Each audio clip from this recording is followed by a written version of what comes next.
नमस्ते स्टूडेंट। मैं भी उपाध्याय विजुअल वेट कंप्यूटर डिवीजन के ऑनलाइन क्लासेस में एक बार फिर स्वागत करता हूँ स्टूडेंट। आज हम फिर एक नई टॉपिक लेकर आए हैं। ये टॉपिक अकाउंट्स का सबसे इंपॉर्टेंट टॉपिक माना जाता है आज के डेट में। आज कोई भी स्टूडेंट यानी कोई भी अकाउंटेंट किसी फर्म में काम करता है तो फर्म में सबसे पहले काम क्या चालू होता है? बिल बनाना। तो दो तरह की हमारे बिल होती है, एक ऑफलाइन बिल होता है, एक ऑनलाइन बिल होता है।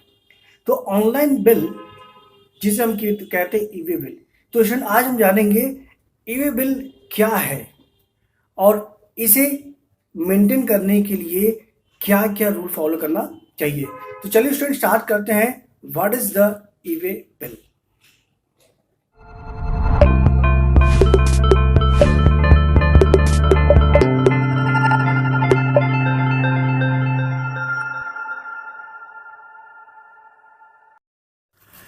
History of e-way bill. The e-bill system for interstate movement of goods across the country has been introduced from 1st April 2018. E-bill is mandatory for interstate movement of goods of consignment value exceeding rupees 50,000. चलिए student इसके definition Hindi में जाने। E-way bill का इतिहास। माल की अंतर्राज्यीय आपूर्ति के संबंध में ईवे बिल प्रावधानों को 1 अप्रैल 2018 से पूरे देश भारत में लागू किया गया था। अलग अलग राज्यों में अलग अलग समय पर माल के अंतर्राज्यीय संचलन के लिए ईवे बिल पेश किया गया था। हालांकि सभी राज्यों ने 16 जून 2018 से ईवे बिल पेश किया गया है। And what is the e way bill? E way bill है क्या? E way bill is an electronic way bill for movement of goods to be generated on e way bill portal. A GST registration person cannot transport goods in a vehicle whose value exceeds rupees 50,000. Single invoice bill delivery challan without e-way bill that is the generated on e-way bill GST on government.in. चलिए student इसका definition Hindi में जाते हैं। ई way bill क्या है? ई way bill एक तरह का इलेक्ट्रॉनिक बिल है जो कंप्यूटर पर बनता है। जीएसटी सिस्टम के तहत किसी भी सामान को एक राज्य से दूसरे राज्य पर भेजने के लिए उस सामान का ऑनलाइन बिल तैयार किया जाता है। यह बिल जीएसटी पोर्टल पर दर्ज हो जाता है। सरल शब्दों में समझा जाए तो इसे ऑनलाइन बिल को ईवे बिल कहा जाता है।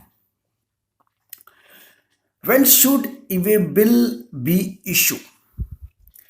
ई-वे बिल कब इशू किया जा सकता है, कब इशू करना चाहिए? And e-way bill will be generated when there is a movement of goods in vehicle convincing of value more than 15,000.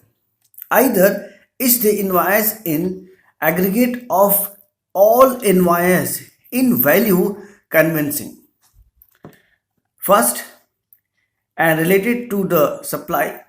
Third, and for the reason other than supply to say that return. And third, due to inward supply from an unregistered person. चलिए student Hindi में जानिए इसके बारे में। E-way bill कब जारी किया जाना चाहिए? पंजीकृत व्यक्ति एक ईवे बिल अनिवार्य रूप से तब जारी किया जाना चाहिए जब 50,000 से अधिक मूल्य की वस्तुएं ईवे बिल पोर्टल पर पंजीकृत व्यक्ति के पास या उससे स्थानांतरित की जाती है। एक पंजीकृत व्यक्ति या ट्रांसपोर्टर ईवे बिल बनाने और ले जाने के लिए विकल्प चुन सकता है, भले ही माल का मूल्य 50,000 रुपए से कम हो। Student and who should generated an e way bill? कौन जनरेट कर सकता है e way bill? Registered person. The e way bill must be generated when there is a movement of goods more than 15,000 in value to the from a registered person. A registered person or then transporter may choose to generate it and carry EV bill if even if value of rupees less than 15,000. Second, unregistered person. Unregistered person are also required to the generated EV bill. However, where a supply is made by an unregistered person to a registered person, the receiver will have to ensure all compliance are met if they were the supplier. And third, transporter. The transporter carrying goods by roads, air, railway, etc. also need to generate EV bill if the supplier has not generated on EV bill. तो चलिए student इसका definition Hindi में जाने। EV bill किसे बनाना चाहिए? पंजीकृत व्यक्ति यानी जो रजिस्टर्ड है। ईवी बिल तब जनरेट किया जाना चाहिए जब किसी पंजीकृत व्यक्ति से 50,000 रुपए से अधिक मूल्य के माल की आवाजाही हो। एक पंजीकृत व्यक्ति या ट्रांसपोर्टर माल का मूल्य 50,000 रुपए से कम होने पर भी ईवी बिल बनाने और ले जाने के लिए विकल्प चुन सकता है। अपंजीकृत व्यक्ति को भी ईवी बिल बनाने की आवश्यकता होती है। हालांकि जहां एक अपंजीकृत व्यक्ति द्वारा पंजीकृत व्यक्ति को आपूर्ति की जाती है, तो प्राप्तकर्ता को यह सुनिश्चित करना होगा कि सभी अनुपालन पूरे किए गए हैं जैसे कि वह आपूर्तिकर्ता किए थे।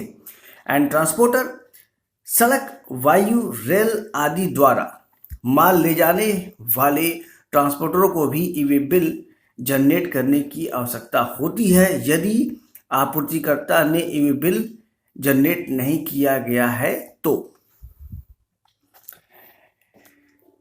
Document are detail required to generate e way bill.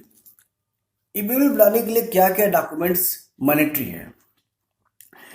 Invoice, bill of supply, चालान related to the consignment of goods, transporter by the transporter ID, vehicle number, transporter, rail, air, shipment, transporter ID, transport document number and date on the document.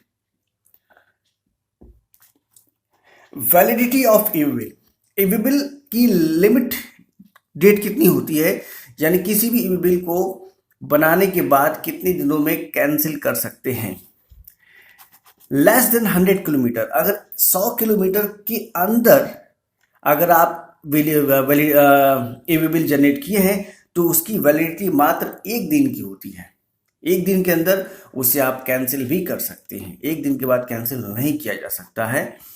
100 से 300 kilometre की जो validity होती है वो 3 दिन की होती है। 300 से 5 किलोमीटर की जो डिस्टेंस होता है वहाँ पे 5 दिन की वैलिडिटी आपको मिलती है। और 5 से 1000 किलोमीटर की वैलिडिटी के लिए 10 दिन का दिन आपको मिलता है। और 1000 से ऊपर जाता है तो 15 दिन की वैलिडिटी आपको मिलती है। इतने दिन की छूट है। अगर इस दिन के अंतर्गत आप ईवी बिल बनाते हैं तो उसको कैंसिल भी कर सकते हैं। ये है student format of EV bill. E way bill बनने के बाद इसका जो प्रिंट आउट रिपोर्ट होता है वो इस तरह से ऑनलाइन आपको मिलेगा। इसी को ट्रांसपोर्टर को दिया जाता है जिसके माध्यम से एक तरह का पास होता है जो माल को सप्लाई करने में आसानी होती है।